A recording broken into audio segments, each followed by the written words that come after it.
साथियों, संसार क्रांति न्यूज जो कि करमू का चैनल है हरियाणा में, करमू उसके जो है वो डायरेक्टर हैं। करमू को हरियाणा पुलिस ने गिरफ्तार कर लिया है। सीआईए उसकी जांच कर रही है और उसके खिलाफ 7 विभिन्न धाराओं में मुकदमा दर्ज किया गया है। और वो मुकदमा दर्ज जो है वो मनीषा हत्याकांड, जो एक लेडी टीचर थी, मात्र 19-20 साल की वो लड़की थी और उसके तमाम ऑर्गन्स को निकाल लिया गया था, उसकी हत्या कर दी गई थी। पब्लिक परसेप्शन ये था, हालांकि मेडिकल रिपोर्ट में और पुलिस इस बात को सुसाइड में कन्वर्ट करने में लगी हुई है, लेकिन आम भावना में अगर कोई भी आदमी उसको जांच परख उसकी करेगा तो वो एक हत्या का मुकदमा प्रथम दृष्टया प्रतीत होता है। हालांकि पुलिस ने जो है वो एफआईआर भी हत्या के मुकदमे में दर्ज करी है। उसकी रिपोर्टिंग कर रहे थे करमू देसी पत्रकार। तो मीडिया के तमाम जो साथी मेरे को देख रहे हैं, आप भी ध्यान रखें, आपके ऊपर भी इस प्रकार के चार्जेस जो है वो सरकार लगा सकती है, गवर्नमेंट लगा सकती है। अगर आप पत्रकारिता करते हैं तो आपको ये जानने की जरूरत है कि आप किस प्रकार से सेफ रह सकते हैं, आपको क्या क्या ध्यान रखना होगा।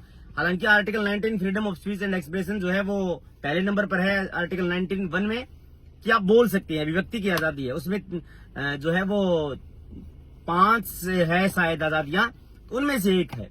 लेकिन मैं आपको बताना चाहता हूं कि अगर मीडिया के लोग भी किसी भी बात को बढ़ा चढ़ा करके पेश करेंगे या फिर ऐसा माहौल क्रिएट करके पेश करेंगे तो उनके ऊपर धारा 66F जो कि आईटी एक्ट की धारा है वो लग सकती है। यानी कि आप इलेक्ट्रॉनिक माध्यम से ऐसी बात लोगों में या ऐसा परसेप्शन सेट करने में लगे हुए थे जिससे कि देश की अखंडता को, प्रतिष्ठा को वो जो है वो तोड़ने का काम करेगी।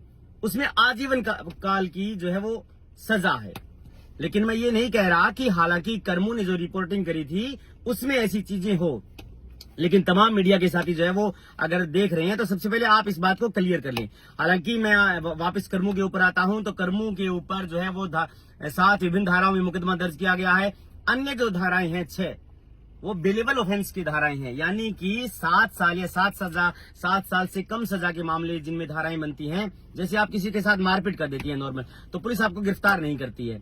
7 साल या 7 साल से कम सजा के मामलों में पुलिस डायरेक्ट आपको गिरफ्तार नहीं करती है। सबसे पहले आपको 41A का नोटिस, यानी कि जो अब 35 BNSS में चला गया है, यानी कि एक नोटिस देती है जिससे आप पुलिस थाने में जाकर के जमानत करा लेते हैं, उसके बाद में कोर्ट में करा लेते हैं, गिरफ्तारी नहीं होती है आपकी। तो पुलिस ने जो धाराएं 7 लगाई है उनमें से एक धारा ऐसी लगा दी जिसमें आजीवन काल की जो है वो सजा है, यानी कि लाइफ टाइम इम्प्रिजमेंट। तो उसमें जो है वो डायरेक्ट गिरफ्तारी बनती है करमू की, और पुलिस ने गिरफ्तार कर लिया है करमू को। तो मैं बताना ये चाहता हूं कि अगर आप भी इस प्रकार का मीडिया आपका चैनल है और आप भी काम करें तो कम से कम पुलिस, मान लीजिए राज्य सरकार आपके ऊपर किसी के दबाव में आपके ऊपर मुकदमा दर्ज कर देती है, लेकिन आपके पास कंटेंट तो कम से कम ऐसा होना चाहिए जिससे आप अपना बचाव कर सकें। अब उसको गिरफ्तार कर लिया, लोअर कोर्ट जो है वो उसकी बेल खारिज कर दी, उसने उसको जुडिशियल कस्टडी में भेज दिया गया 14 दिन की न्यायिक हिरासत में। लेकिन ये नहीं है कि 14 दिन उसको अंदर रहना पड़ेगा। हो सकता है अगर एडीजे साहब को लगेगा कि इसकी जमानत कर देनी चाहिए तो जमानत हो जाएगी, और इसको लगेगा कि जमानत खारिज कर दी जाए तो वो हाई कोर्ट में भी जा सकते हैं। हालांकि अब ये जो ट्रायल जो है वो सेशन ट्रायल बन गया है। ये ट्रायल जो है वो सत्र न्यायालय में चलेगा, बड़ी कोर्ट में चलेगा, क्योंकि इसमें सजा जो है वो आजीवन काल की जो है वो सजा है।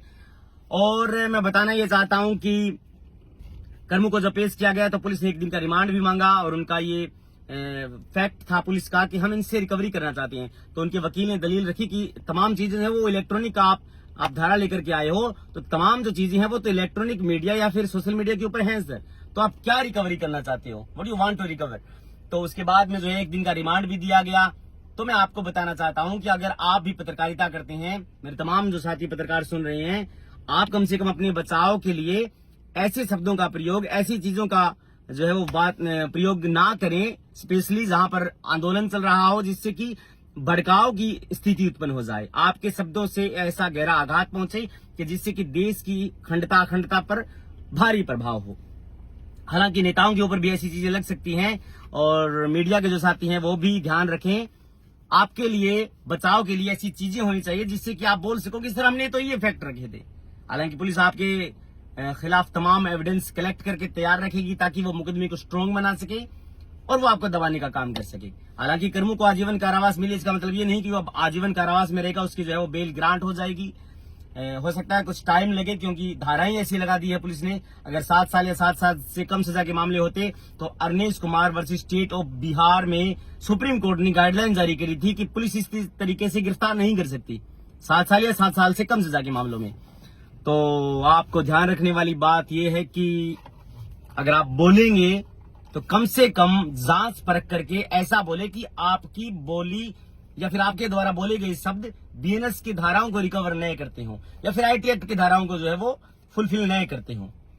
इसलिए बी अवेयर। अगर आपके पास माइक है और 15,000 20,000 का फोन है और आप पत्रकारिता करने लग जाते हैं, आपने मीडिया एक्ट नहीं पढ़ा, आपने आईटी एक्ट नहीं पढ़ा, आपको बेसिक नॉलेज भी नहीं है, तो आपको अंदर जाने से कोई नहीं रोक पाएगा। पुलिस मुकदमा खुद दर्ज करेगी, इसमें कोई जरूरी नहीं है कि कोई व्यक्तिगत जाकर के मुकदमा दर्ज करे। पुलिस खुद एफआईआर दर्ज करके उसकी जांच करेगी। हो सकता है उसमें आपको पुलिस परेशान भी करे, लेकिन बी अवेयर। आपके शब्द बहुत मायने रखते हैं। आपके द्वारा कही गई कोई बात से अगर दंगा भड़क जाता है, ऐसी परिस्थितियां उत्पन्न हो जाती है, तो फिर वो जान माल की हानि और देश की प्रतिष्ठा पर सवाल खड़ा करती है। इसलिए पुलिस जो है वो मुकदमा दर्ज कर लेती है। इसलिए बी अवेयर, ध्यान रखें। Thank you.